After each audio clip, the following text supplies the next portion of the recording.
if we're not providing the goods and necessities to make us a free and independent people, if we are not doing business, we are in fact dead. Now, you live in Chicago, go into what is called Chinatown. What do you see? Living people. Oh, this is their store. Oh, this is their building. Oh, yeah, they're selling this. Oh, boy, they're making that. Oh, boy, they're producing this. Why? They're alive. Go into Jewish town. Oh, look, see, look. Go into Polish town. Go even into your Mexican family. You see business after business and people struggling to make things happen because they are not dead. But you have been ruined. We produce nothing. And every foreigner that wants to make money can come to our community and suck the lifeblood out of our community because we are a dead people.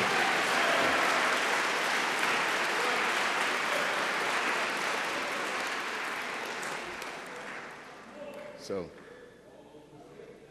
y'all all right? Now,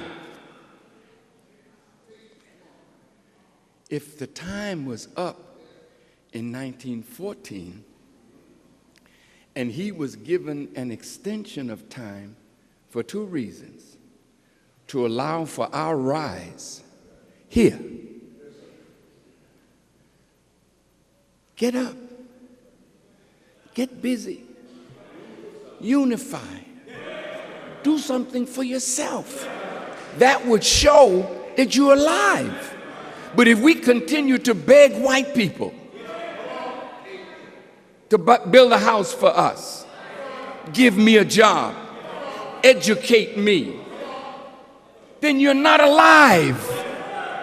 You are dependent on the man that has destroyed you to save you, and it won't happen.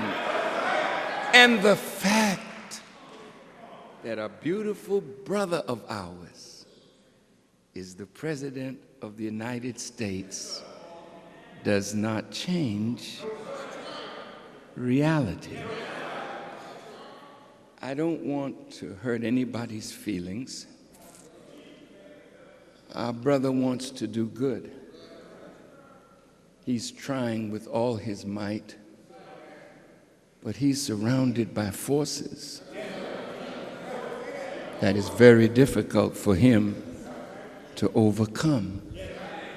He wants to bring about real change in America, but those forces are so entrenched, they won't allow him to bring about meaningful change for white people or the rest of the people of America. And now they're so angry with him that the thought is growing to harm him, to harm his wife and his children.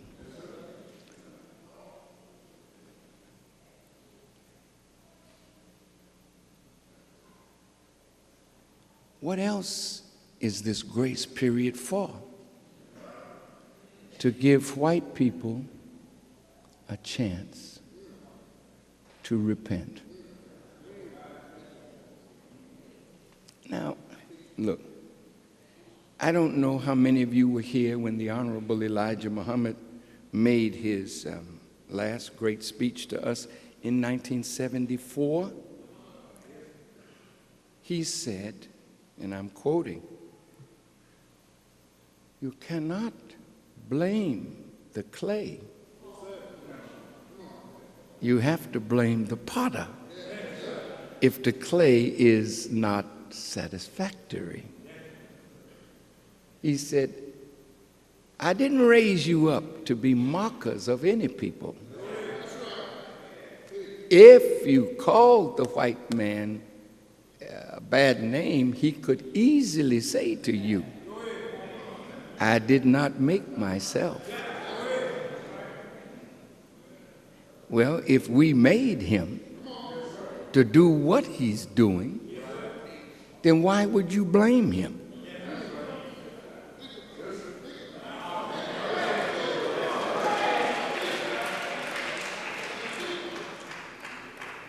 I made an engine, this is imaginary, to run on 2 tracks. I didn't make it to run on 1.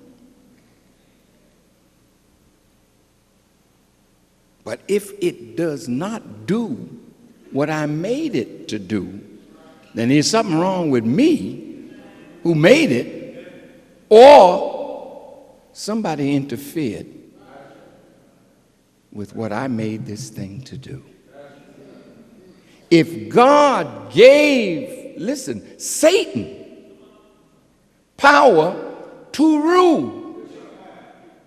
Now, does the Bible or Holy Quran teach us that there's any other creator other than one God?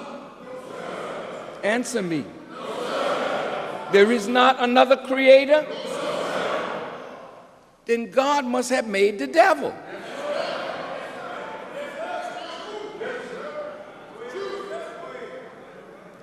Satan, what, did I say something wrong? See, now we got to go back to God to understand why the world has been in this condition and why he permitted it.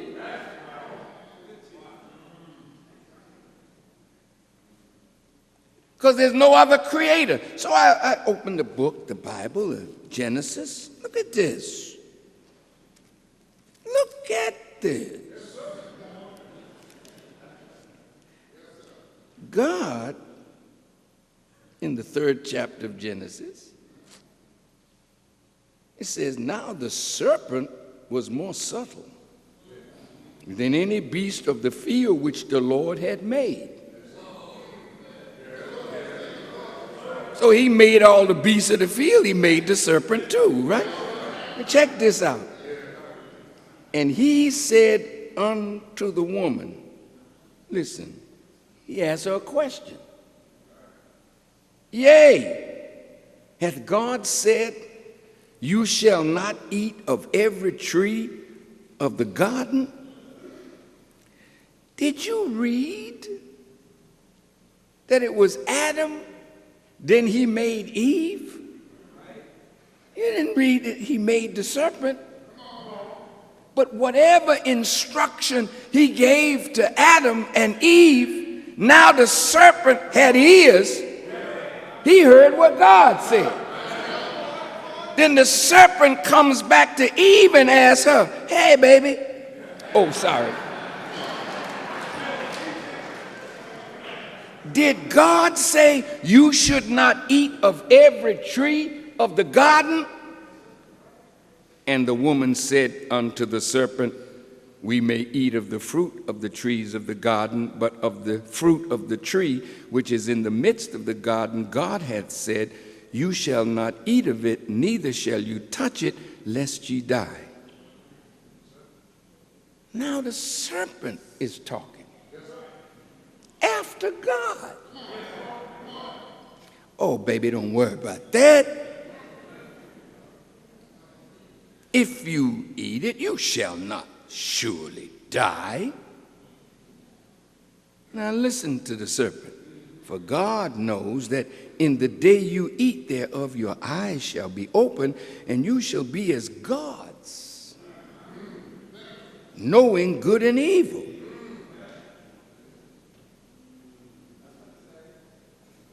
Now the woman saw the tree. Man, now I'm looking at this tree now.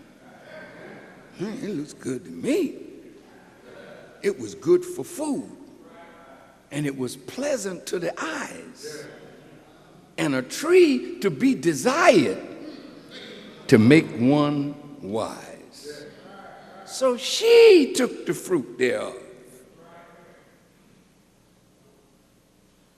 and gave it also unto her husband with her, and he did eat. Now this sounds a little strange here.